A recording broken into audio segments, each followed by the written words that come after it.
This was the first G20's summit in Brazil. I think that this G20 got a very interesting achievement. In this case, I mentioned the Global Alliance to fight against the hunger and poverty. Why this is interesting and necessary initiative? It's because we need to get from the leaders from those countries, a commitment to fight against the poverty and take measures and decisions and policies that can benefit the people. This is important also to strengthen the belief in the multilateralism and improve the legitimacy and also efficacy of this kind of a forum and also the international organization.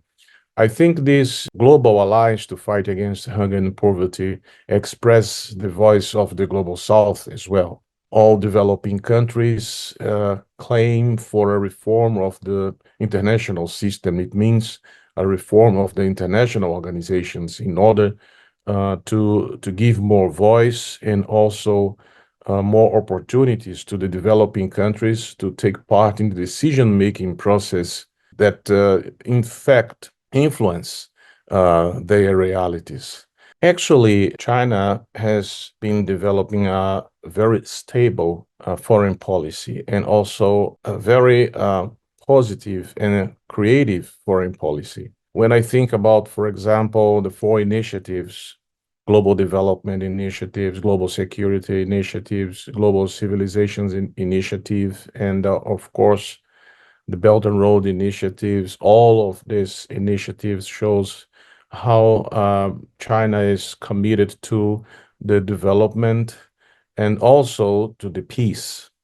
And China has a lot of legitimacy because, everybody knows this. China actually eradicated extreme poverty in its country.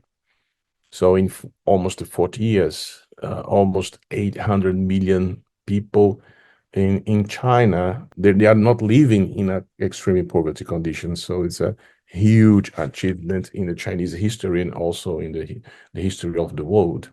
In 1993, Brazil became the first developing country to form a strategic partnership with China and elevated this partnership as a comprehensive strategic partnership in 2012. In the last 10 years, we see that China became the first trade partner to Brazil.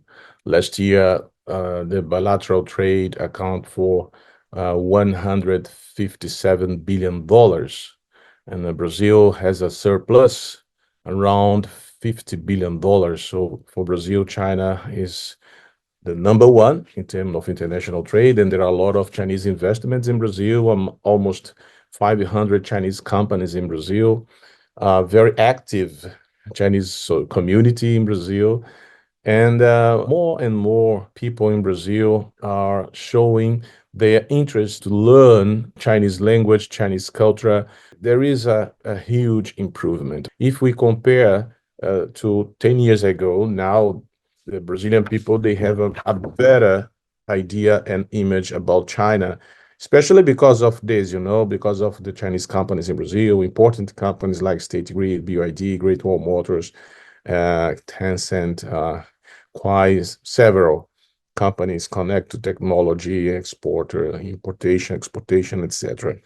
Brazil and China sign around 37 agreements or memorandums, and this is promising to the future. This means that they agreed to establish cooperation in areas such as finance, infrastructure, technology, ecological transformation, etc., in order to establish a kind of a dialogue, more than dialogue, I mean, a model of development where you can take advantage of the Belt and Road initiatives and also Brazil's development program, such as New Industry in Brazil, Growth Acceleration Program, Ecological Transformation Plan, and South America Integration Routes.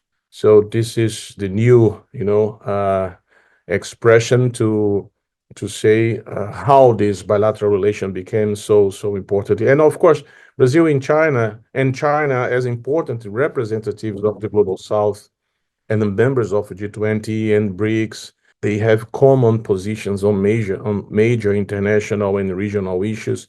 When I think how is the meaning of this Brazil-China community of shared future, it means maybe that they are not only taking into consideration their own interest in these bilateral relations, but also they want to be more and more active in international level.